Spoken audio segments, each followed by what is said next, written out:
নমস্কাৰ, এই মুহূৰ্তত আহি পৰিছে কেইবাটাও গুৰুত্বপূৰ্ণ খবৰ। গোটেই অসম তথা ভাৰতৰ বিভিন্ন প্ৰান্তৰ পৰা এনেবোৰ খবৰ নিত পাবৰ কাৰণে চেনেলটো ছাবস্ক্ৰাইব কৰি ভিডিঅ'টো এটা লাইক কৰিবলৈ নাপাহৰিব। আমাৰ প্ৰথমটো খবৰে হৈছে গুৰুত্বপূৰ্ণ খবৰ। ভাৰতত হোৱা হত্যাকাণ্ডৰ প্ৰসংগ আমেৰিকাত। ভাৰতত বিভিন্ন সময়ত চলা নিৰ্যাতনৰ প্ৰসংগ আমেৰিকাত। দাবী ধমকৰ প্ৰসংগ হিংসাত্মক ঘটনায়ো পালে স্থান।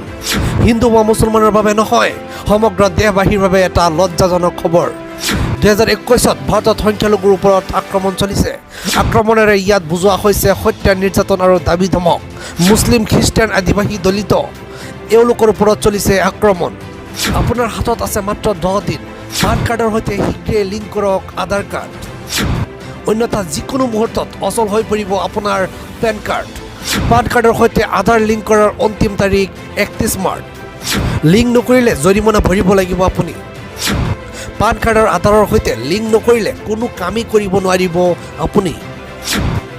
বেংকৰ একাউণ্ট খুলিব নোৱাৰিব, একাউণ্ট আপডেট কৰিব নোৱাৰিব। বেংক ট্ৰানজেকশ্যন কৰাতেও সমস্যা হ'ব আপোনাৰ। যিকোনো চৰকাৰী বেচৰকাৰী প্ৰতিষ্ঠানত আবেদন কৰিব নোৱাৰিব। ৰেচন কাৰ্ডত নাম অন্তৰ্ভুক্ত হোৱাৰ ক্ষেত্ৰতো সমস্যা হ'ব আপোনাৰ। কেনেকৈ লিংক কৰিব পান কাৰ্ডৰ সৈতে আধাৰ কাৰ্ড? ঘৰত বহিয়ে সহজে অনলাইনত কৰিব পাৰিব এই কাম। প্ৰথমে আপুনি যাব লাগিব ইনকাম টেক্স ই ফিলিং পৰ্টেলত, মানে ৱেবছাইটত। ইনকাম টেক্স ই ফিলিং পৰ্টেলত গৈ কৰিব লাগিব পঞ্জীয়ন। পঞ্জীয়ন কৰাৰ পিছত দিব লাগিব আপোনাৰ বিৱৰণ। আধাৰ নম্বৰ, পান কাৰ্ডৰ নম্বৰ অন্তৰ্ভুক্ত কৰিব লাগিব। তাৰ পাছতে লিংক হ'ব পান কাৰ্ডৰ সৈতে আধাৰ কাৰ্ড। SMS-ৰ জৰিয়তে সহজে কৰিব পাৰিব লিংক। টাইপ কৰক UID PAN আধাৰ নম্বৰ, পেন নম্বৰ। টাইপ কৰি প্ৰেৰণ কৰক 567678 অথবা 56161 নম্বৰত। আয়কৰ অধিনিয়মে বাধ্যতামূলক কৰিছে পান আধাৰ লিংক। আপোনাৰ হাতত আছে মাত্ৰ 10 দিন। যিকোনো মুহূৰ্তত গ্ৰেপ্তাৰ হ'ব পাৰে বিধায়ক আশৰাফুল হুছেইন। ৰিতুল হুছেইনক গ্ৰেপ্তাৰৰ পিছতে হাহাকাৰ পৰিস্থিতি বিধায়ক আৱাসত।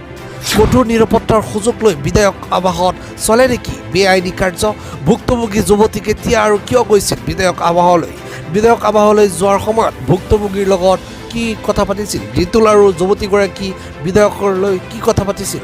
আশৰাফুল হুছেইনে বিধায়ক আৱাসত ৰিতুল আৰু যুৱতীগৰাকীক অধিক সময় কটোৱাৰ সুবিধা কৰি দিছিল। যুৱতীগৰাকীয়ে বিধায়কগৰাকীৰ বিৰুদ্ধে কিয় আনিছে ইমান ডাঙৰ অভিযোগ? 21 মাৰ্চৰ পৰা 23 মাৰ্চলৈ অসম উত্তৰ পূবত হ'ব প্ৰচণ্ড বৰষুণ আৰু বজ্ৰপাত। সাগৰৰ পৃষ্ঠত হোৱা ঘূৰ্ণী বতাহৰ বাবেই এই ধুমুহা বৰষুণৰ আশংকা। উত্তৰ প্ৰদেশ, বিহাৰ হৈ নাগালেণ্ডৰ দিশে গতি কৰিব এই ঘূৰ্ণী বতাহ। ঘূৰ্ণী বতাহৰ ফলত প্ৰচণ্ড বৰষুণ আৰু বজ্ৰপাতৰ আশংকা। বতৰ বিজ্ঞান কেন্দ্ৰই জাৰি কৰিছে সাৱধানবাণী। ধুমুহা বৰষুণৰ সময়ত ঘৰৰ বাহিৰ নোলাব। বজ্ৰপাতৰ সময়ত অনাহকত বাহিৰলৈ নোলাব। বানপানী হ'ব পৰা ঠাইৰ পৰা ওখ ঠাইত থকাৰো আহ্বান জনাইছে। নাগালেণ্ড, মণিপুৰ, মিজোৰাম, ত্ৰিপুৰাকে আদি কৰি অসমত হ'ব বৰষুণ। আগন্তুক 48 ঘণ্টাত আহি আছে প্ৰচণ্ড ধুমুহা আৰু বৰষুণ। SBI গ্ৰাহকৰ বাবে এটি ডাঙৰ খবৰ। গ্ৰাহকসকলক সতৰ্ক কৰি দিছে বেংকে। SBIৰ নামত গ্ৰাহকলৈ আহিছে ভুৱা মেছেজ। চাইবাৰ অপৰাধীয়ে প্ৰেৰণ কৰিছে এই মেছেজ। মেছেজৰ লিংকত ক্লিক কৰিলেই খালী হ'ব পাৰে আপোনাৰ একাউণ্ট। পেন নম্বৰ আপডেটৰ নামত প্ৰেৰণ কৰা হৈছে লিংক।